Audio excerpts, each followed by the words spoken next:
Hey, this has been weighing on me for a while, and I think it's time to get it off my chest. The whole situation with my family was beyond frustrating, but I never expected it would end up like this. I'm still kind of in shock, honestly. So sit back, because this is going to be one of those you won't believe it stories. First, a little bit about me. My name's Oliver, and I'm the older sibling. Growing up, I always felt like the one who had to do the heavy lifting in our family, while my younger brother, Liam, got away with everything. I'm 26 now, working a regular 9 to 5 job, and I'm still figuring things out, but I've always been the reliable one. I don't mind it, honestly. I was taught that hard work pays off, even if it's a slow burn. Liam, on the other hand, is 22, and let's just say he's never been a fan of hard work. If there's one thing Liam knows how to do, it's how to manipulate situations in his favor, and somehow, he's always managed to get everything handed to him on a silver platter. Whether it's new gadgets, designer clothes, or trips, our parents were always quick to give him what he wanted. Meanwhile, I was left to do the boring stuff, things like taking care of the house, running errands, and doing all the work that they didn't feel like dealing with. Our parents, Dad and Mom, were strict when it came to me. They always told me I had to earn my place, and that life wasn't going to be easy. It was their favorite line, honestly. I never really understood why they treated me differently than Liam. They'd always say they wanted me to be responsible and level-headed. Which, fine, I get that. But it was always on their terms. If they needed something done, it was me they'd turn to. If there was a big decision to be made, I had to take the lead. But when it came to Liam, he was treated like some kind of prince. No matter what he did, it was always like he could do no wrong. This dynamic was something I learned to deal with over the years. Sure, I didn't get all the flashy things, but I had something they didn't: independence. I had a job at 16. I worked my way through school, and I've always managed to keep things together. But Liam? He never lifted a finger. It drove me crazy, seeing how they'd bend over backward for him. But things really started to hit the fan around his graduation. It was a big deal for our parents. They made it out to be some kind of grand achievement. Liam had barely passed his classes. He scraped by. He never put in the effort, but they were so proud of him. And what did I get? Well, you'll find out. The day of the graduation celebration, we had a small family gathering. Nothing extravagant, but they sure made it sound like the world was watching. They had a cake with his name on it, balloons everywhere, and all sorts of decorations. It was as if this was the most important day of the year, and for them, I guess it was. I don't want to sound bitter, but it's hard not to when you've been in my position. It was like they were so focused on Liam that they didn't even consider the things I'd done. I kept things running smoothly around the house. I helped pay bills when Dad's job didn't cover everything. I dealt with the grocery shopping, the laundry, and all the other stuff that comes with keeping a household together. And then came the presents.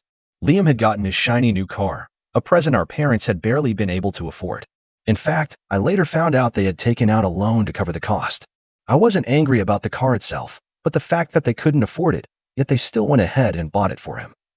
Well, that part stung, especially when they barely acknowledged the sacrifices I'd made. Then, it was my turn. I tried to push the feelings aside. I didn't want to be that guy, the one who complains just because he doesn't get a shiny gift. But what I got was, to put it lightly, a slap in the face. I sat down on the couch, waiting for my turn, trying to hide the anxiety bubbling up inside me. It was like I already knew what was coming. Mom smiled at me, but it wasn't the warm, loving smile I was used to. It felt different, almost condescending in a way. "Oliver," she said, her voice soft, almost too sweet. "We know you're so responsible, and we just wanted to make sure you have what you need for your future. We thought this would be practical." I tried to smile back, trying to mask the frustration building inside me. I didn't want to seem ungrateful, but I was already bracing myself for disappointment. I had to keep it together. Dad handed me a small box. It felt light, and when I opened it, I wasn't prepared for what I saw. Inside the box was a stack of household cleaning supplies, paper towels, sponges, dish soap, and the like. My heart sank. There were no words. No words from me, at least. I stared at the contents for a few seconds, my mind trying to process it. "Mom." "Dad," I started, but my voice faltered. "What is this?" Dad chuckled, slapping his knee. "Well, Oliver, now you can be even more useful around the house. You've always been so responsible, and this is just another way to show how much you contribute." I blinked, trying to understand. Was this a joke? Liam, sitting next to me, was grinning ear to ear. He looked at me with this smug, almost mocking expression. "Yeah, Ollie, now you can keep things nice and clean. You always seem to be the one doing the chores anyway." My stomach churned. I knew this was going to be bad, but I didn't expect it to sting this much. They were giving my brother a brand new car, and me, cleaning supplies? I swallowed hard, but my throat felt tight, like I was choking on something I couldn't quite name. I stood up, not wanting to sit there any longer, not wanting to look at the pile of cleaning supplies in front of me. I'm going to head out for a bit, I said, my voice cold. I need some air. Without waiting for a response, I grabbed my jacket, packed a bag, and left the house. I didn't know what I was hoping for, but I didn't want to be there anymore. I could hear my parents calling after me, but I didn't look back. I don't know how long I walked that night, but it felt like hours. I just kept putting one foot in front of the other, not really caring where I was going. It wasn't until I reached a small bench near the park that I finally stopped to sit down, my mind racing. I should have been furious, and I was, but I was also tired. Tired of always being the responsible one, tired of being the one to do everything right, only to get ignored or dismissed. I took out my phone, scrolling through a few messages from friends, trying to distract myself from the mess that had just happened. I didn't even want to go back home, but where else could I go? The house was all I had, even though it felt more like a prison than a place of comfort. I finally decided to call a cab to take me to a friend's place, just to get some space. When I got there, I told my friend, Jake, everything that happened. Jake listened quietly, but I could see the frustration in his eyes. He knew what I'd been going through with my family. You don't deserve that, Oliver, Jake said. You've been busting your ass for years, and they just keep using you. You're not a damn maid. I let out a sigh, feeling the weight of the past few years hit me all over again. I don't know what to do anymore. I've given everything to them. And Liam? He doesn't appreciate anything. He's spoiled, and it's like they think he can do no wrong. Jake was quiet for a moment, and then he said something I hadn't really thought about. Why don't you leave? For real. Go get a job. Start over somewhere else. You don't need them, man. You've got this. It hit me like a ton of bricks. He was right. I didn't have to stick around. I didn't have to keep being their backup plan, the one they turned to when they needed help. It was hard to imagine leaving everything behind, but in that moment, it felt like it might be the only way to break free. I spent the night at Jake's, and when I woke up, I knew what I had to do. It wasn't just about the gift anymore. It was about my entire life, about the way my parents treated me compared to Liam. So, I packed a bag, grabbed what I needed, and went to my parents' house to let them know I was leaving. They weren't home at the time, which only made the whole situation feel even more like I was walking away from a chapter one could never go back to. When they got back, it didn't take long for them to realize something was off.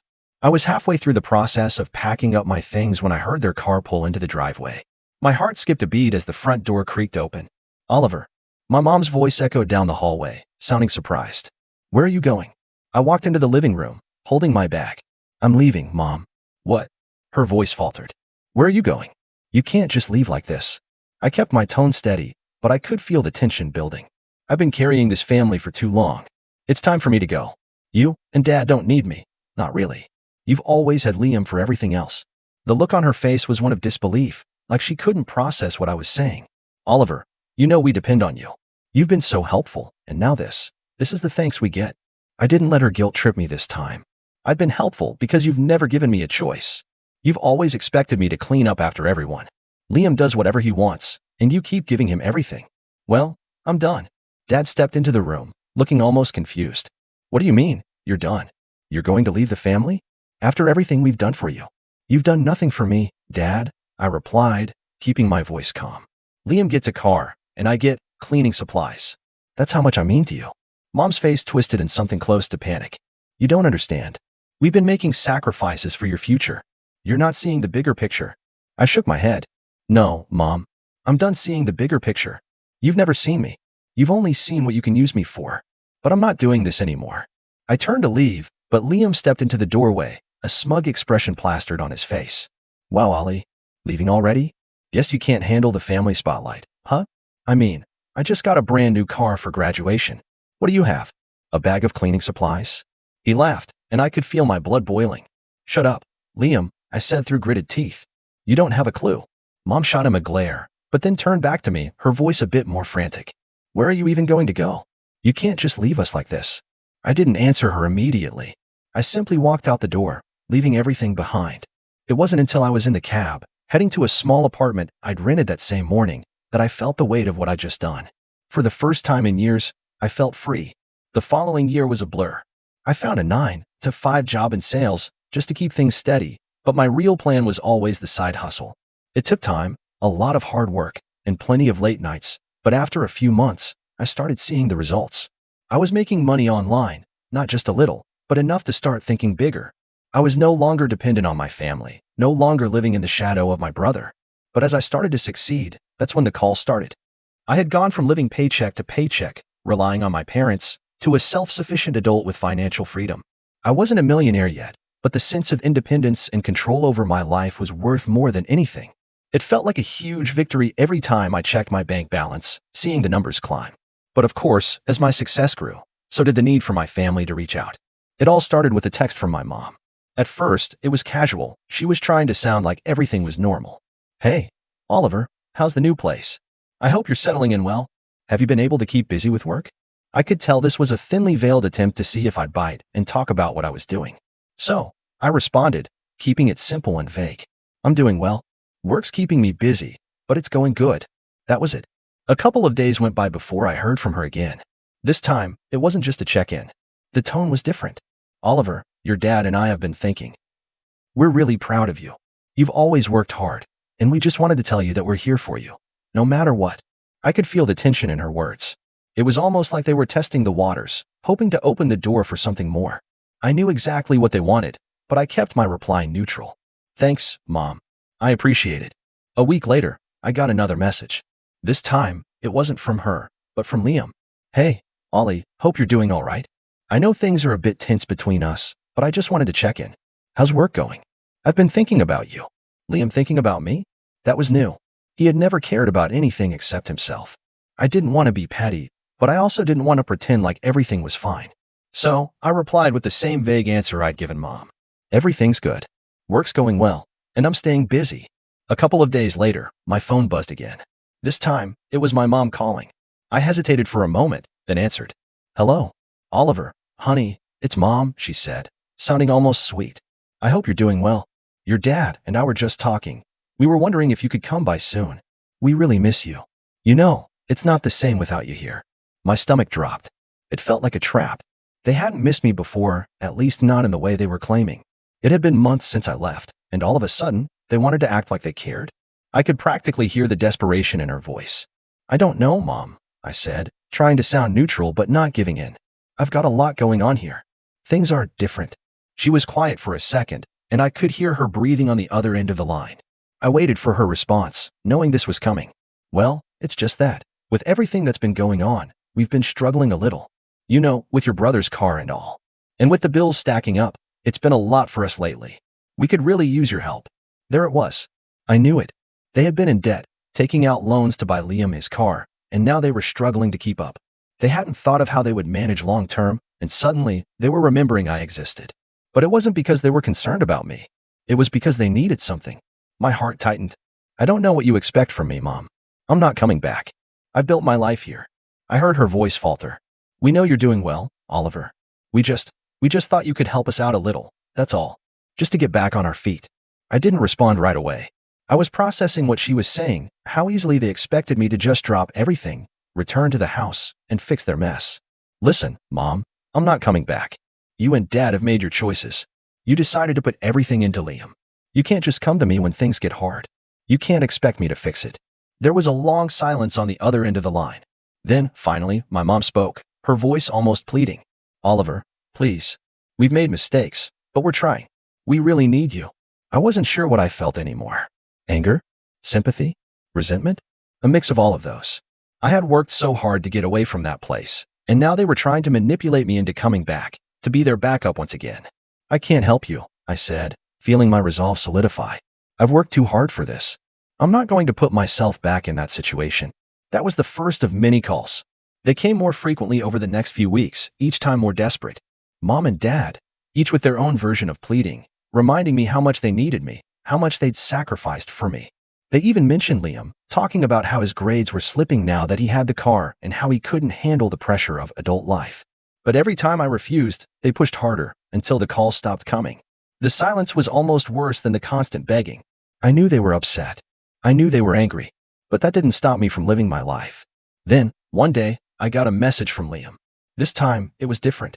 It wasn't just about checking in or saying he missed me. It was a cry for help. "Oliver, I need you to help me. Things are getting out of hand. Dad's been really upset lately, and Mom, she doesn't know what to do. We're in serious trouble." I didn't respond right away. I wasn't sure if I should even reply. What did he want from me? What was he trying to pull? Finally, after a few minutes, I decided to send a short reply. What do you want from me, Liam? His response came quickly, and the urgency in his words was clear. I'm serious, Ollie. We're in debt. We can't handle the car payments. I don't know who else to turn to. I could feel my heart sink. This wasn't just about them anymore. This was about a family falling apart, and Liam, the one who'd been handed everything on a silver platter, was finally realizing how bad things had gotten. I sat there for a moment, staring at the message on my phone, my fingers twitching with frustration. Then, I typed out a reply. Liam, you don't get it, do you? This isn't my problem.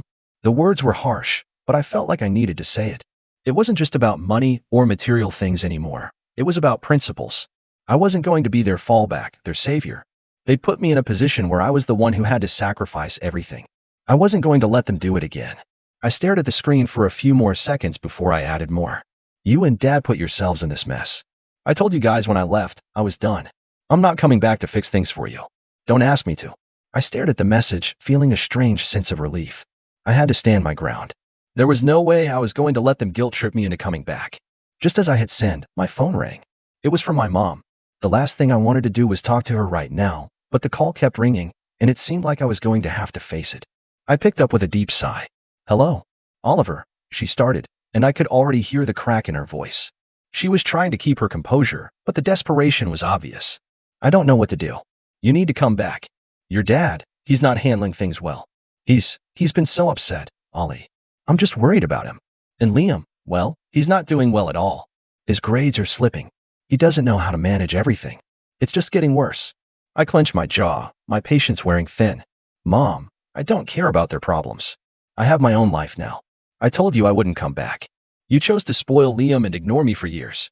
Now, when things are hard, you want me to drop everything and fix it. No. There was silence on the other end of the phone. I could tell she was hurt by my words, but I wasn't about to apologize. Not this time. Mom, you need to figure this out on your own, I continued, my voice growing more firm. I'm not responsible for your financial mistakes. I'm not your backup. Her voice trembled. I'm not asking you to fix everything, Oliver.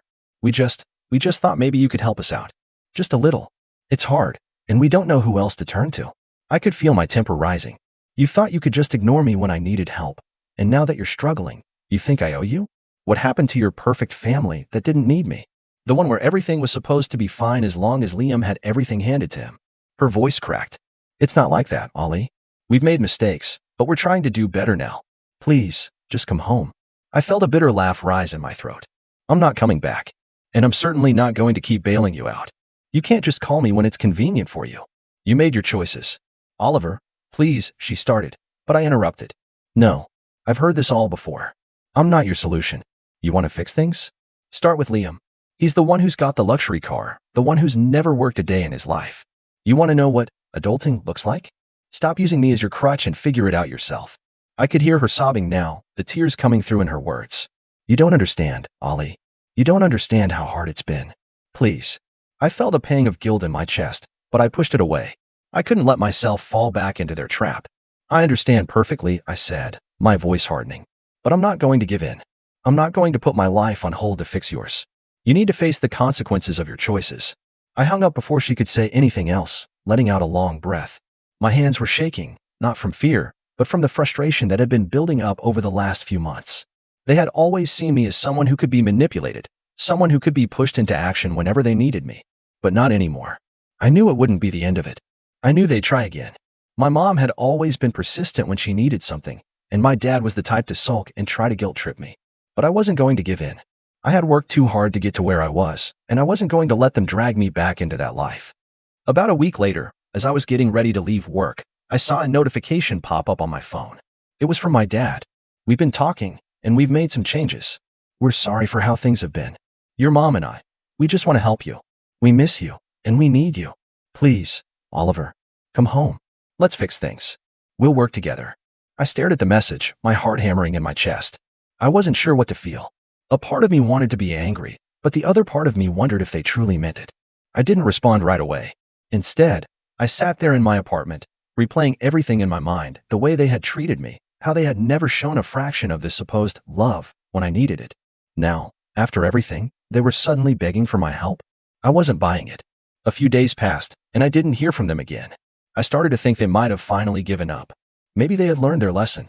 Maybe they realized that they could no longer rely on me, that I wasn't their emotional bank account, their last resort. Then, another message came, but this time, it wasn't from my mom or dad. It was from Liam. You're really going to leave us hanging like this? What's the point of family if you don't help when we need it? You've been selfish. We're struggling, and you're just going to let us drown? I thought you were better than this. There it was again, the manipulation, the guilt, the same old tactics. I wasn't surprised that it was Liam this time. He had always been the one to play the victim when things didn't go his way, the one who thought the world should revolve around him. But this time, I wasn't going to let it work. I sat down, typing out my response slowly, making sure every word hit the mark. You don't get it, Liam. I'm not your backup, and I'm not your savior. You're the one who always gets everything handed to you, and now that things aren't perfect, you want to blame me for your problems.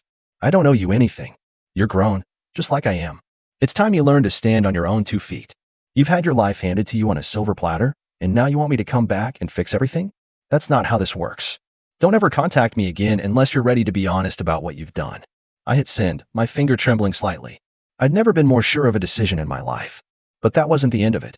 A few weeks later, I got a call from an unfamiliar number. I almost didn't pick it up, but something told me I had to. When I answered, it was my dad on the other end. Oliver, we know we messed up, he said, his voice more fragile than I'd ever heard it. Your mom and I, we've been trying to fix things. And we're sorry. We were wrong. We don't want you to think we only care about what you can do for us. We want our family back. We want you back. The words hit me harder than I expected. There was a part of me that wanted to believe them, to think that maybe, just maybe, they were truly sorry. But the logical part of my mind reminded me of everything they had done to me, how they had taken me for granted, used me, manipulated me into being the one to clean up their messes. I had been their backup plan for far too long, and I was done. I'm not coming back, Dad, I said, my voice steady. Not now, not ever. You've had your chance, and you've used it all up. You can't just expect me to forget everything just because you're sorry now. You made your choices. I'm making mine. There was a long silence on the other end, and I could hear the sound of him breathing heavily. I understand, he finally said, his voice defeated. But please, just know we're here if you ever change your mind. I hung up the phone and sat there in the quiet of my apartment, feeling a strange sense of relief. For the first time in my life, I felt like I was truly free. It's been a year now since that last conversation. My parents have tried to contact me a few times, but I've stayed firm. I'm not going to let them back into my life, and I'm not going to feel guilty about it. Over the past year, I've been building something for myself, something that will ensure I never have to rely on anyone again. My income is growing steadily, and in a few more months, I'll be at the point where I can truly call myself financially independent. And, to be honest, a part of me knows that when they find out I've gotten to that point, they'll come knocking again. But this time, I won't be there. So, Reddit, what do you think? Am I wrong for refusing to help them?